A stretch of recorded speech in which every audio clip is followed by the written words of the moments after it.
Esteban Carpio of Boston, Massachusetts, was brought in for questioning in 2005 for stabbing an 85-year-old woman, Madeline Gata. During the questioning, one of the two detectives left the room to fetch a cup of water for Esteban. What happened next will shock the most imaginative criminal writer to the bones. Immediately, Esteban noticed that the detective had left the room. He quickly grabbed Detective Sergeant James L. Allen's gun, shot him twice, and killed him, then jumped out from the third floor of the interview room window and ran for it. The chase began. Fortunately, he was apprehended nearly an hour later. When he was brought the following day for trial, he wore a white mask designed to stop offenders from spitting on or biting people. He was almost unrecognizable, with a red forehead and eyes. His cranial region, cheek, and forehead were also swollen. Esteban was eventually sentenced to life imprisonment without parole. Apart from Esteban's spine-chilling crime, the shocking reactions from his family members also raised eyebrows. When the judge sentenced Esteban to life imprisonment, his family members screamed and shouted about police brutality. Police brutality! He was mentally ill, and he needed help, and we couldn't get it. We tried and tried, and he didn't deserve this. However, investigations by the FBI showed that the police did not use excessive force, given the circumstances. The investigation concluded that the injuries Esteban sustained were from his daring jump from the third-floor window of the building. His injuries were consistent with the force needed to subdue him following his struggle with police officers. When 20-year-old Portia Brooks and her boyfriend Aaron Martin were chilling in a parked car in Norwood in 2013, little did they know that their lives would be changed by a teenager forever in a few minutes. 19-year-old Smith Riley and two other accomplices approached the vehicle to rob the occupants. They ordered Aaron out of the car. Smith Riley must have been incredibly disappointed that Aaron did not have any valuable thing on him, because he shot Aaron in the head before proceeding to shoot Portia. Portia's boyfriend survived the shooting but had permanent brain damage. Unfortunately, Portia died in the hospital 3 days later. A tip from Crime Stoppers led the police to Smith Riley. In 2016, the case was revisited. Smith Riley was charged with aggravated murder, attempted murder, aggravated robbery, and 2 counts of felonious assault. He was condemned to life in prison without an option of parole after he pleaded guilty to avoid a death sentence.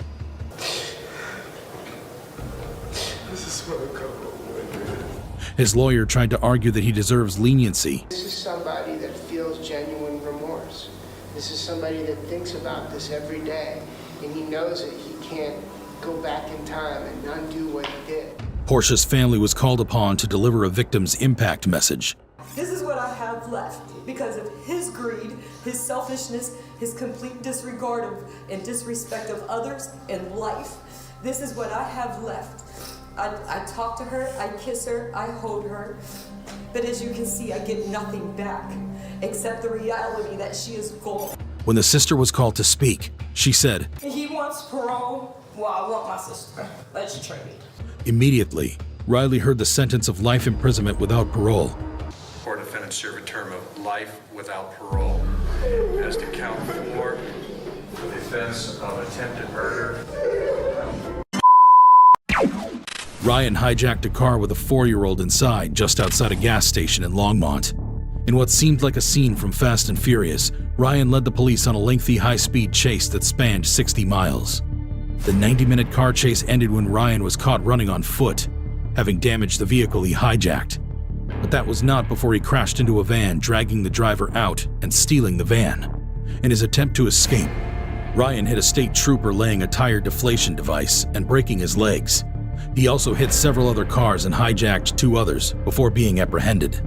Ryan was put in a waiting cell, and in a video presented to the court, Ryan was seen boasting to a female visitor that he has now become famous and has made the news in different countries. Yeah, my lawyer told me I made the news in the UK and Australia. He also talked about the possibility of getting paid by YouTube because of the many views his car chase generated. You get paid by YouTube. So, Channel 7 News, I believe, is going to be the one that gets paid for that. But his boastful behavior soon changed when he was brought to the court for trial. He appeared tearful and blamed drugs for the wild car chase. One of the phone calls about seeming like I was bragging about making international news, this, that, and the other. That was within the first week of being arrested. I was still coming off of drugs. He explained that he was still under the influence of drugs when he bragged about the car chase. Ryan's family stated that he struggled with drug addiction and pleaded with the court not to see him as a violent person, but rather as a troubled young man. The judge wasn't moved by their pleas. A jury sentenced Ryan to 160 years in prison, having been convicted of 18 counts, which included attempted manslaughter, first-degree assault, child abuse, and car theft.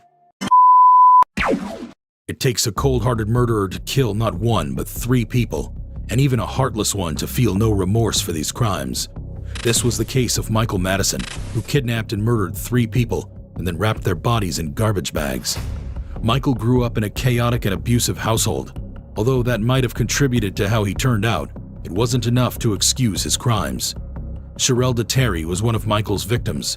Naturally, her father was called by the court to give a victim impact statement. As Mr. Terry made his way to the front of the court, he turned towards Michael, who was sitting just a few feet away, and Michael smiled at him maliciously. The unremorseful smile was enough to make Terry's father go ballistic. He ran towards Michael, throwing himself across the table, and lunged at him. Thanks to the timely intervention of police officers who caught him just in time, we might have a case of 2 murders on our hands. His actions caused a commotion in the court, and a 15-minute delay followed. Terry's father laughed last as Michael was given the death penalty. The judge stated that life imprisonment is too kind for horrific criminals like Michael. Michael neither answered the judge's question nor made any statement. He showed no remorse at all. Manson Bryant and Judge Eugene Lucci are not strangers. In fact, Bryant has appeared before Judge Lucci's court more than twice, starting from a juvenile case in 1999. Bryant has a lengthy criminal history and has been in and out of prison. However, this appearance before Judge Lucci is for a violent home invasion and robbery while still on parole. Bryant and his accomplice climbed through the victim's window, held them at gunpoint, and stole their valuables. For this, he is being charged with aggravated burglary, aggravated robbery, kidnapping, and abduction. The last time he appeared before Judge Lucci, he was sentenced to 4 years imprisonment. However, this current crime has a maximum prison sentence of 30 years. After the judge had examined the evidence and determined that Bryant was genuinely remorseful, he sentenced him to 22 years in prison. Bryant's remorse must not have been deep because he flared up instantly, swore at the judge, and called him a racist. The rant went on for a while before Judge Lucci had enough. He reconsidered Bryant's remorseful speech and added 6 additional years to his sentence, totaling 28 years. Bryant was then forcefully removed from the courtroom.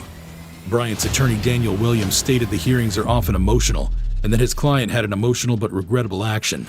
He noted that before the sentence, his client had been composed and showed remorse throughout the trial. And that he wasn't remorseful at all, and that if given the chance, if I let him loose on society, he's going to prey on other people. In 2020, the case went to a court of appeal, but Bryant wasn't successful, and the judgment was upheld. However, he appealed the judgment. In the first week of June 2022, the Ohio Supreme Court ruled that swearing at a judge is a case of contempt of court at most, and does not warrant 6 years of additional jail time. The court stated that a trial judge could not increase a sentence simply because the defendant was abusive or offensive. Have you witnessed any other crazy reaction to a life sentence? Which of these reactions shocked you the most? Let us know in the comments section.